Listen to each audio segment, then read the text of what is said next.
सनातन धर्म धर्म नहीं है, वर्ण है। सनातन धर्म नहीं है। हिंदू को राजा नहीं मानेंगे देश का? हिंदू नहीं है, मजबूत नहीं हो रहा देश का?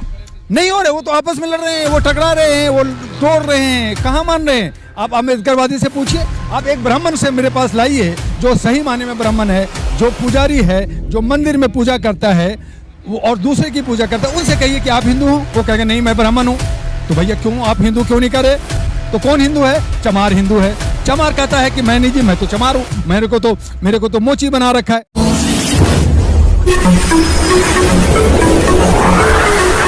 मैं एम नफीस रशीद, आप देख रहे हैं भारत न्यूज़ 24/7। लगातार जंतर मंतर पर कुछ ना कुछ ऐसा होता रहता है जो कि कहा जाता है कि ये देश की आवाज़ है, समाज की आवाज़ है। और मैं देख रहा हूँ बैनर लगा है सनातन क्रांति की ओर से, यानी कि संपूर्ण क्रांति की ओर से एक मुहिम चलाई जा रही है कि सनातन धर्म को बचाया जाए। बड़ी अजीब विडंबना है कि धर्मों को भी बचाने की ये जो ठेकेदारी है वो समाज ले लेता है और वो लोग ले लेते हैं जिनको 2-4 लोग भी ना जानते हैं। दुआ साहब, मैं देख रहा हूँ कि आप यहाँ पे आए हैं धर्म बचाओ अभियान के अंदर, सनातन बचाओ, ये क्या मामला है? नहीं, ऐसा है कि जब इन्होंने कहा कि संपूर्ण क्रांति की बात कर रहे हैं, व्यवस्था बदलने की बात कर रहे हैं, दुआ जी आइए, तो मैं उस व्यवस्था परिवर्तन के लिए आया। यहाँ देखा कि उन्होंने एक के साथ कई चीज़ें मांग रखी है, तो मुझे बड़ा अटपटा सा लगा। और जहाँ तक सनातन की बात है, सनातन धर्म नहीं है, सनातन एक वर्ण है, जो एक व्यवस्था बनाई गई थी कि उसमें सभी को साथ ले करके और हम लोग जो एक आचरण में रहेंगे उसको भी लोग विशुद्ध कर दिया है। और उससे निकाल करके फिर लोगों ने कहा हिंदू धर्म। तो हिंदू पहले ही मैंने बहुत बार कह चुका हूँ कि हिंदू जो है, बहुत बार कहा है आपने, तो वो गलत है। तो हिंदू धर्म भी नहीं है और सनातन भी धर्म नहीं है, सनातन वर्ण है। ये नहीं जानते लोग। एक मिनट, हमारे दर्शक सुनना चाह रहे हैं, वर्ण का मतलब ही थोड़ा कॉमन सा समझाइए। वर्ण में व्यवस्था होती है कि हम समाज के अंदर जो एक आदिवासी था, जो नदियों के किनारे जो व्यवस्था बदली थी, जो सिंध नदी की, जो मोहनजोदड़ो हड़प्पा से निकले थे, तो उन्होंने कहा कि हमारी एक व्यवस्था होनी चाहिए जिससे हम एक समुदाय बना करके जी सके।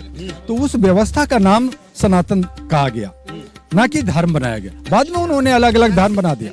कोई बाल काट रहा है तो उसे नाई कह दिया, कोई नाव चला रहा तो उसे नौ तो नौ हो गया, लोहा जो पीट रहा है तो लोहार हो गया। है तो ये सब व्यवस्था है, उसकी में एक सनातन जो है एक वर्ण बनाया गया था और बाद में इसको रंग दे दिया गया। धर्म किसे मानते हो साहब? तो मैं देखिए, मैं सभी धर्म, जितने भी धर्म अनुयायी हैं या जिस तरह के भी धर्म को है, वो एक सही आचरण शुद्धता के साथ अगर चलते हैं, सम्मूलक की तरह सबको साथ लेके चलते, तो मैं उनके साथ हूँ। आप हिंदू धर्म को धर्म नहीं मान रहे, सनातन धर्म को धर्म नहीं मान रहे, और आप कह रहे हैं कि जो समानता की बात करता है आप उसके साथ हैं। आप उसके साथ तो हैं। नहीं मैं फिर भी सवाल ये बनता है ना सर कि इतना बड़ा देश के अंदर एक मिशन चल रहा है, मुस्लिम, हिंदू, ईसाई, सिख, कौन नहीं है, सब अपने अपने आप को हीरो बताने में लगे हैं। आपको किसी के साथ तो चलना होगा। मैं वहाँ पे हर एक मानव के साथ हूँ, हर एक इंसानियत के साथ हूँ, जो मानवता को समझता है, इंसानियत को समझता है। तो मानवता की दुहाई दे रहे हैं। तो धर्म का जो चोगा पहन रखा है, कंसेप्ट ले लिया है, वो मैं उसका विरोध करता रहा हूँ। लेकिन फिर भी क्योंकि आस्था है, नास्तिक हो जाएंगे फिर? नहीं, देखिए, आस्तिक और नास्तिक वो हैं जो सोच गलत रखते हैं, वो जो भटके हुए लोग हैं, जो एक राह पे नहीं चलते, जिनकी सही और दिशा नहीं है, वो नास्तिक लोग हैं। और जो लोग अपना सोच रखते हैं, जो लोग सभी से प्यार और मोहब्बत के साथ इंसानियत को समझते हैं, मानवता को समझते हैं, वो सही माने में धार्मिक है।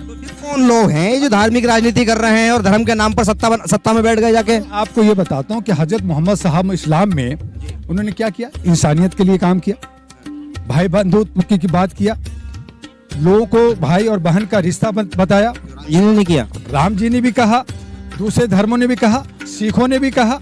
लेकिन आप उससे भटक करके आप मंदिर और मस्जिद की लड़ाई लड़ रहे हो। आप लोगों को एक दूसरे को मारने की, मस्जिद में वही लोग तो हैं। नहीं, देखिए, वो एक इबादत का, एक आपने आस्था का है। तो आज मंदिर में क्या है? आज ने कहा कि स्वर्ण मेरा है और क्षुद्र लोगों का नहीं है, उसको घुसने नहीं दे रहे, उससे पूजा नहीं करा रहे और कह रहे हैं कि जी आप मेरे हिंदू, मेरे साथी हो, मेरा धर्म है। तो अगर वो उसका धर्म है तो फिर उनको मंदिर में जाने क्यों नहीं दे रहे हो? क्यों नहीं आप सभी को समता के साथ शादियां कर रहे हो? परेशानी जो आ रही है सारी, ये क्षुद्र हैं, मान लीजिए ये यादव हैं, मान लीजिए कि ये छोटे जात के हैं, तो इनकी बहु बेटियां साथी ब्राह्मण के साथ क्यों ना हो? क्यों ना हो? इनकी शादी होनी चाहिए। तो नहीं होगी ये। अब रेप करोगे, आप घरों में ले जाओगे, लेकिन उनको छुओगे, लेकिन उसे छुआछूत की बात करोगे। तो ये जो है, ये व्यवस्था ठीक नहीं है। और ये जो व्यवस्था लेकर के जा रहे हैं, कहीं ना कहीं लोग भटके हुए हैं या ज्ञान का उनको कमी है। कवि की कोई मुझे एक रचना याद आ रही है छोटी सी, कि वेश्यालों में सारी जात पात और सारे धर्म सिमट जाते हैं और एक जगह बैठ जाते हैं। शब्द पे ध्यान रखें। कहा जाता है, कवि ने कहा कि वे वेश्यालों के अंदर तो सारी जात पात धर्म सिमट जाते हैं, वहाँ कुछ नहीं होता है ऐसा। वही सीधी सी आप वेश्या की क्यों कह रहे हैं आप? कोठे पे देखिए कि कोई जात धर्म नहीं होता और बड़े लोग ही जाकर के अय्यासी करते, सम्मान के साथ करते, सम्मान के साथ जाते हैं। दूसरी बात है, अगर आप बस में, ट्रेन में, एरोप्लेन में या किसी होटल में, और एक होटल में एक थाली में जो ब्राह्मण खाना खाया है उसी को थोड़ा सा पानी से साफ किया, वो शूद्र खाया, वो पासी खाया, वो डोम खाया, वो चमार खाया, और उसी को साफ के दूसरा खाया, वो मुसलमान भी खाया। तो वहाँ क्यों नहीं कहते कि थाली बदल दो? हर एक व्यक्ति का एक अलग थाली होगा। क्या होटल वाला एक थाली अलग अलग थालियां रखता है? एक ही थाली में सभी को। तो ये थालियां, ये जो पहले था ब्राह्मणवाद, कि वो अपने साथ कमंडल और एक बर्तन लेके चलते थे कि उसी में पानी पिएंगे, उसी में खाना खाएंगे। लेकिन खाना किसका खाएंगे? जो क्षुद्र जो है दान दक्षिणा देगा। तो दान दक्षिणा जो क्षुद्र दिया है, जो छोटी जातियों ने जो आपको अनाज दिया है, वो क्या छुआछूत नहीं हुआ? तो ये इस तरह की विडंबना धर्म में एक बात और आई का कारण है। और इसके लिए ये जो व्यापार कर रहे हैं लोग धर्म के नाम पे, ये गंदी राजनीति कर रहे हैं। एक बड़ा मुद्दा चल रहा है इस समय, जुनैद का और नासिर का आपने देखा होगा। हत्या कर दी गई गाय के नाम पर। कहा जाता गाय उनकी माता है, हिंदुओं की माता है गाय। क्या वाकई में माता है? पहली बात तो ये कि मनुष्य एक जाति है जो मनुष्य होता है, जो किसी भी धर्म का हो। जानवर जो होते हैं वो जानवर हैं। अगर हम आस्था के नाम पे, हमारे राजस्थान में एक मंदिर है बीकानेर के पास, जहाँ चूहे की पूजा होती है और दूध पिलाई जाती है, तो चूहा उनकी आस्था है, लेकिन वो तो चूहा है। सांप को भी दूध पिलाते हैं। सांप को भी हमारे भारत में, क्योंकि हमारा भारत का जो एक इतिहास है कि ये समुद्र से निकला हुआ हिस्सा है।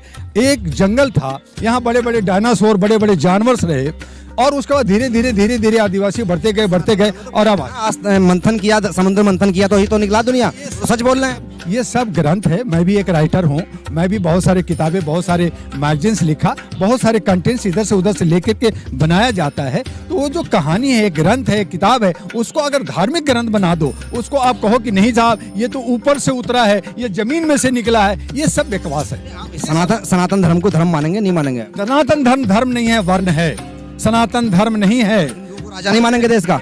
हिंदू नहीं है। मजबूत नहीं हो रहा देश का? नहीं हो रहे, वो तो आपस में लड़ रहे हैं, वो टकरा रहे हैं, वो तोड़ रहे हैं। कहाँ मान रहे हैं? आप अम्बेडकरवादी से पूछिए, आप एक ब्राह्मण से मेरे पास लाइए जो सही माने में ब्राह्मण है, जो पुजारी है, जो मंदिर में पूजा करता है वो और दूसरे की पूजा करता है, उनसे कहिए कि आप हिंदू हो, वो कहेंगे नहीं मैं ब्राह्मण हूँ। तो भैया क्यों आप हिंदू क्यों नहीं करे? तो कौन हिंदू है? चमार हिंदू है। चमार कहता है कि मैं नहीं जी, मैं तो चमार हूँ, मेरे को तो मोची बना रखा है। एक कहता है कि मेरे को साफ करना है, मैं तो वाल्मीकि हूँ। तो वो क्यों नहीं कहता? तो आप किसको हिंदू कह रहे हो? है कौन हिंदू? ये बकवास कर करके, पाखंड बना करके, राजनीति कर करके सत्ता को हासिल करना चाहते, जबकि सत्ता पर काम होना चाहिए सुशासन करने का, सत्ता पक्ष का काम होना चाहिए सबको साथ लेने का, सत्ता पक्ष का काम होना चाहिए कि बेरोजगारों को रोजगार कैसे मिलेगा, हमारा विकास कैसे होगा, हमारा शिक्षा कैसे मिलेगी, ये होना चाहिए। आपको इतनी करते हो जात पात पे, धर्म पे बात करते हो और इसको तोड़ने की बात करते हो। तो इस तरह की राजनीति देश को विखंडन की तरफ, बर्बाद करने की तरफ ले जा रहे हैं और इसीलिए देश हमारा पीछे जा रहा है। और हम कहते हैं जब हम बाहर जाते हैं विदेशों, मैं भी गया पेरिस, लंदन, अमेरिका गया, और जब मैं वहां जाता बेवकूफ ये लोग जो है 3rd ग्रेड के आदमी है, ये देखो ये इंडियन है, तो मुझे गाली देता है वो अंग्रेजी में, और हम वहां पे खामोश होते हैं। कितना शर्म की बात होती है। फिर कौन लोग हैं सर जो राजनीति, धर्म की राजनीति कर रहे हैं और सत्ता में काबिज हैं? लोग हैं जो राजतंत्र से, पुराने जमाने से आए हैं। इनका क्या इलाज है? ये उनके ही बहू बेटे बेटियां हैं जो इलीगल हैं। इनका इलाज क्या है? इनका इलाज है कि जनता अब जागने लगी है, समझने लगी है। जो बेहोश थी जाग रही है सर। बड़े बड़े मठों में, मंदिरों में, आश्रमों में भीड़ लगा के बैठे हैं। जब हमने अंग्रेजों को ट्रेन रोककर, रेलवे की सरकारी संपत्ति को रोककर, चैन खींचकर और बाबा धाम में घुस जाते हैं। यही हमारी जो आस्था है और जो हमारी अंधभक्ति है, जो हमारे बाबाओं ने, हमारे मुल्लाओं ने हमारे लोगों को भटका रखा है। कहना जाग रहे हैं आप कह रहे जाग रहे हैं? नहीं, देखिए उसमें जो भटका रहे हैं तो भटकने में भी सीख रहे हैं। देखिए कई बार क्या होता है, नेगेटिव से पॉजिटिव बनता है। तो हमारा जहां हम आदिवासी थे, बिल्कुल पिछड़े थे, अब बहुत कुछ बदलाव आ गया। द्रास के लिए सर कई किलोमीटर पैदल चल रहे हैं, पानी प्यास है, भूखे मर रहे हैं। वो होगा, देश की आबादी हमारी 140, कौन जाग रहा है? 140 करोड़ भारत की आबादी है और जो क्रांतिकारी वीर होते हैं, जो लड़ने वाले होते हैं, वो 140 में 40 करोड़ नहीं होते, 40, 10, 5, एक क्रांतिकारी होते। दूसरे की मस्जिदें तोड़ी जा रही हैं, मंदिरों पर हमले हो रहे हैं, सर कहाँ जा रहे हैं? ये सब हमले होते हैं, स्वार्थवश होते हैं, स्वार्थवश कराते हैं, फायदे के लिए होते हैं। लेकिन जो समझदार व्यक्ति हैं वो समझते हैं, और यही वजह है कि कई बार विरोध होता है और उसका विफल हो जाता है। तो सफल होगा, धीरे धीरे होगा, समय लगता है। अंग्रेजों को भगाने में जो 100 साल लगा, लड़ने में लगा, हमें मुगलों को भगाने में 800 साल लगा, तो हमारे रजाओं के निकलने में लगा। आज 72-75 साल से हम देश आज़ाद की अमृत महोत्सव मनाने जा रहे हैं, लेकिन मानसिक रूप से गुलाम है, तो इसे निकलने में अभी और हो सकता है 2-4-5 साल और लगे। 99 साल के लीज पे भारत है, अभी हमें क्या पता अंग्रेज आके कहेगा जी भारत। कौन कह रहा है? ये कौन कह रहा है सर? ये भारत 99 साल का लिखा मत। हमारे 99 साल का किसने कहा सर? पर ऑफ अटर्नी लीज पे है। हाँ, ये आपका जो हमें वो जो जिस वक्त साइन हुआ था, जब हमारे राष्ट्रपति राजेंद्र, बात फर्जी है। नहीं फर्जी नहीं है, ये संविधान है। आप जाकर के चीफ जस्टिस ऑफ इंडिया से पूछिए, सुप्रीम कोर्ट से पूछिए, उसका जो है पार्लियामेंट के जो हमारा लाइब्रेरी है वहां से पूछिए, तो दोबारा नहीं आएगा। ये अलग बात है कि जैसे हमारा लीज क्या होती है? अनंत पर्वत जो है वो जो है एक आदमी का है, पूरा जमीन है, लेकिन वहां पे 2 लाख 3 लाख लोग रहते हैं, घर बना लिया, फैक्ट्री बना लिया, अब वो नहीं निकलेंगे। तो वो एक अलग बात है कि अब जो है कोई आना मुश्किल है, लेकिन है तो लीज पे, मांग तो कर सकता है ना। वक्तों वाली बात कर दी आपने, लीज पे है तो कर सकता है ना। नहीं, इसका पर्दाफाश हो चुका है। क्या पर्दाफाश हुआ कि हम देश का पूरा आजाद है? अगर आजाद है, अगर आप कहते हैं ये सही है, तो 543, 502 एंग्लो इंडियन को नॉमिनेट क्यों किया जाता है? 18 कंपनियों को बिना टैक्स का सरकार यहाँ पे क्यों सरकार चलती है, जो अंग्रेजों का होता है? और जब बड़ी बड़ी वो तो सभी मुल्कों से मुआहदा लंदन में क्यों कहा जाता है? मैं आपको बोलता हूँ, और अगर ये सही कह रहे हैं तो अगर ब्रिटेन की महारानी अगर आती है तो बिना वीजा के आती है, और अगर हमारे भारत का प्रधानमंत्री लंदन जाता है तो उसको वीजा लगाना पड़ता है, क्यों? सम्मान मुआहदा है। आप चाहिए सम्मान मुआहदा है, सम्मान मुआहदा है। नहीं, कहा उसी का वो हिस्सा है। सम्मान को कहा गया है, इसे सम्मान कहते हैं। सम्मान किस बात का सम्मान? नहीं थी वो। मैं अगर कहीं जाऊंगा तो मैं वीजा लूंगा, और वो आएगा क्योंकि उसने मेरे पे शासन किया है, मैं उसको भगाया है, मैं आजाद हुआ हूँ, तो वो बिना वीजा के आएगा। ये सम्मान ऐसे ही, जैसे अकबर को बीरबल को और सबको दिया जाता है। सबका सम्मान, एक कानून जो होता है सबके लिए होता है। एक गरीब को, जो अगर एक गरीब ने क्राइम किया है, मर्डर किया है, तो उस पर भी 302 लगेगा, और एक राजा है, अगर प्राइम मिनिस्टर ने भी खून किया है, उसमें भी 302 लगेगा। तो वो एक ही कानून होता है, 2 कानून देश में नहीं चल सकता। और जो आज 2 कानून चला रहे हैं, यही व्यवस्था हमारा खराब कर रहा है। बीजेपी बदलने कहती है, हमें लड़ना है। बीजेपी बदलने को तो कहती है मेरे भाई, वो जो है बदल जाए, करती कुछ है। उन्होंने कहा कि मैं ये कर दूंगा, ये कहाँ किया? जुमलाबाजी बार बार हो रही है, और मच रहे हैं। इसीलिए नहीं आपको 9 साल से हम देख रहे हैं, हमने अच्छा काम करो, साथ देते गए, 5 साल दे दिया, फिर गलत किए जा रहे। अरे साहब, कब सुधरोगे? और इसीलिए कहा कि अब अच्छे सच्चे लोग आना चाहिए, और इसीलिए ये सरकार को हारना चाहिए। तो सरकार को हारना चाहिए, कौन रहा है? सरकार कौन है? बीजेपी है। तो हमने कहा बीजेपी हराओ, तो हमने कौन सी गलती कर दिया? हमने वही कहा जो सत्ता में। शुक्रिया साहब। तो कुल मिला के दुआ साहब कहते हैं बीजेपी को हरा दो, क्योंकि ये लोग ही बेईमानी कर रहे हैं। और देखना यह है कि जितनी बातें आप लोगों ने सुनी है, इसका असर धर्म के आधार पर या राजनीति के आधार पर या उस सामाजिक व्यवस्था को बनाने में जिसकी उम्मीद सभी लोग करते हैं, देखना यह है कि कहां तक लोग समझते हैं और इस वीडियो को शेयर करके आगे तक संदेश पहुंचाते हैं। मैं एम नफीस रशीद, आप देख रहे थे भारत न्यूज़ 247।